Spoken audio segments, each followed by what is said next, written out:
In a single night, every leader in the region realized the balance of power had shifted. What happened was not just another headline. It was a message written in fire across the night sky.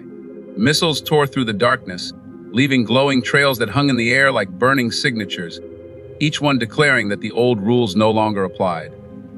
The sound was deafening, rolling across deserts and mountains like a drumbeat announcing a new chapter in history. Hours earlier, most believed the tension would remain as it always had. Threats, counter-threats, political speeches, and the occasional skirmish. But this was different. This was not a warning shot fired into empty sand. This was a strike that hit deep into the heart of strategic targets, planned with surgical precision and executed without hesitation. And for the first time in years, the region's most powerful forces were not the ones in control. From capital cities to remote military outposts, reports began flooding in, radar blips that became firestorms, security feeds that went black, supply lines that vanished in seconds. Leaders who had slept comfortably behind walls of diplomacy suddenly found those walls crumbling. The air was thick with the smell of fuel and dust, and above it all, the faint metallic scent of something else, fear, the most unsettling part. This wasn't the chaotic blitz of a desperate enemy. This was methodical. Every strike seemed to be part of a larger design, a map drawn in shadows that only the attackers could see. They weren't trying to destroy everything, they were trying to send a message, and that message was received loud and clear: we can reach you. Anytime, anywhere. In living rooms across the world, news channels replayed the same grainy footage, missiles launching in unison, their engines glowing like molten spears, explosions blooming in the distance like fiery flowers, and the eerie silence that followed, as if the very earth was holding its breath. Analysts spoke over the images, their voices shaking despite their attempt at calm professionalism. Some tried to frame it as a retaliation, others as a bold act of defiance, but the truth was harder to define. Behind the cameras, away from the headlines, the real game was unfolding. Diplomats were being rushed into emergency meetings. Military advisors traced possible next moves on digital maps. Intelligence agencies intercepted panic communications, some in code, others in desperate plain language. This was not just a military maneuver, it was a psychological offensive. Every missile that hit its target didn't just destroy infrastructure, it destroyed confidence. And in that moment, confidence was worth more than any weapon. For decades, the balance of power in the Middle East had been carefully managed. A fragile arrangement held together by mutual deterrence, backroom deals, and the silent understanding that certain lines were never to be crossed. Tonight, those lines weren't just crossed, they were erased. What remained was uncertainty, and uncertainty is dangerous. It forces leaders to act without thinking, and it makes mistakes almost inevitable. Even as the first wave of attacks subsided, no one could be sure it was over. Drones buzzed overhead, their high-pitched hum a constant reminder that eyes were watching from above. Naval fleets shifted in the dark waters, engines rumbling like a distant storm. Fighter jets screamed across the skies, some from the defending side, others from allies scrambling to show presence, without committing to a fight. Somewhere in the midst of all this, the architects of the night's events were watching, calm, deliberate, and ready for the next move. They had shown their hand, but only a glimpse of it. Enough to create doubt, enough to keep every adversary awake, wondering what tomorrow might bring. And the night was far from over. The hours after the strike were a blur of frantic phone calls, emergency meetings, and hushed conversations behind closed doors. Across the Middle East, leaders struggled to grasp the full scale of what had just happened. This wasn't an isolated attack or a minor provocation. It was a calculated demonstration of reach, precision, and boldness. Iran had chosen not just the time and place, but the message, and it had delivered it with surgical clarity. Every missile that streaked through the night sky carried more than explosives. It carried a statement that Iran was no longer operating from a defensive posture. It was dictating the terms of engagement. In Riyadh, the royal court convened within minutes. Intelligence officials scrambled to assess the trajectory of the conflict. Was this the beginning of a broader escalation, or a sharp reminder to reconsider alliances and strategies? In Jerusalem, military analysts dissected the attack frame by frame, trying to identify weak points in their own air defense systems. The realization was unsettling. The strike was not just about hitting a target, it was about slipping past systems that were considered nearly impenetrable. The ripple effect didn't stop there. In Ankara, political advisors debated whether Turkey should lean toward de-escalation or prepare for a shift in the regional power structure. Even in distant capitals like Cairo and Doha, the conversation was the same: if Iran could do this, what would stop them from doing more? The unspoken truth was that the old balance of power, dominated by a few key players, had been fractured. Iran had forced itself into the center of the conversation, not as a disruptor, but as a player too influential to ignore. For the people on the ground, the strike carried a different weight. Social media lit up with videos of the night sky, illuminated by streaks of light and distant explosions.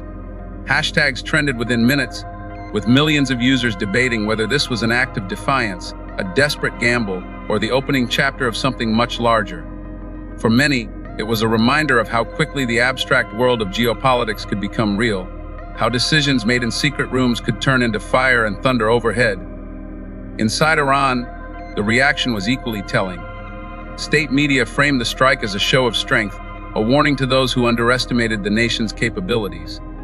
Crowds gathered in public squares, chanting slogans and waving flags, emboldened by the idea that their country had stood up to powerful adversaries and left them scrambling.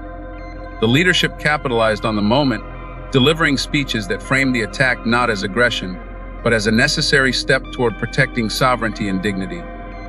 Yet beneath the surface celebrations, there was a calculated awareness in Tehran. Iran knew this strike had drawn a line in the sand, one that could not be crossed back without consequences. Every move from this point forward would be scrutinized, not just by rivals, but by allies and neutral states. If the aim was to project strength, it had succeeded. But with that strength came the inevitable question: what happens next? As the night turned into morning, intelligence agencies across the region worked overtime. Satellites monitored troop movements. Analysts pored over intercepted communications, and diplomatic channels lit up with urgent messages. The air was thick with both fear and opportunity. Some saw the strike as an unacceptable provocation that demanded a swift and punishing response. Others recognized it as a chance to renegotiate their positions in a changing Middle East, one where the rules had just been rewritten. The strike had done more than shake buildings. It had shaken assumptions, strategies, and long-standing doctrines. The era of underestimating Iran was over. In the hours after the strike, the region's capitals were no longer just reacting, they were calculating. News agencies scrambled to update headlines every few minutes, yet behind the scenes, leaders were already drafting new strategies, holding emergency meetings, and reaching out to unlikely allies. In Riyadh, security councils met through the night, weighing whether to align more closely with Western partners or open discreet channels to Tehran. In Ankara, analysts warned that ignoring Iran's show of force would risk emboldening it further, while others argued that challenging Iran now could spark a larger conflict neither side could win. The mood in Tel Aviv was equally tense. Military intelligence didn't see the strike as a one-off event, but as the opening move in a longer campaign to reshape the balance of deterrence. Overnight, deployment orders were updated, reserve units were briefed, and air defense systems were put on high alert. Across the Gulf, oil markets trembled. Traders understood that a single night's escalation could ripple into months of economic instability. Every fluctuation in crude prices now carried a political shadow. Every shipment rode a potential flashpoint. But Iran's move wasn't just about missiles or military hardware. It was about perception. Tehran wanted to send a message that it could reach deep into enemy territory and still walk away standing. And that message didn't just land in rival states. It was heard in the offices of the world's biggest powers. Washington, Moscow, and Beijing all issued statements, but their tones revealed different priorities. Washington spoke of defense commitments and protecting allies. Moscow called for restraint but hinted at understanding Iran's security concerns. And Beijing stressed stability for the sake of global trade. The strike had forced the great powers to pick their words carefully, knowing each sentence would be read as a signal.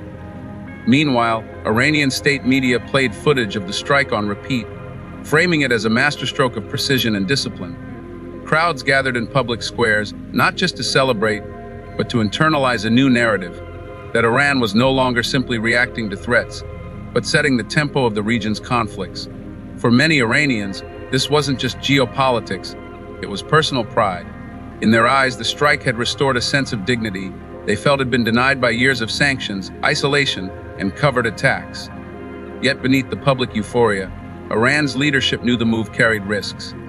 Retaliation was possible, perhaps even inevitable. But Tehran was betting that its show of force would deter rather than provoke, that its enemies would think twice before crossing a line. The gamble was that a dramatic escalation now could prevent a devastating war later. Still, history in the Middle East rarely rewards such gambles without cost. As dawn broke, the streets of the region looked the same, markets opening, people heading to work, children on their way to school. But the political landscape had been altered in ways no one could ignore. Every leader now faced the same question. Had they just witnessed a warning shot meant to prevent war, or the first strike in a much larger confrontation? Do you think this was a warning or a declaration? Let's talk in the comments.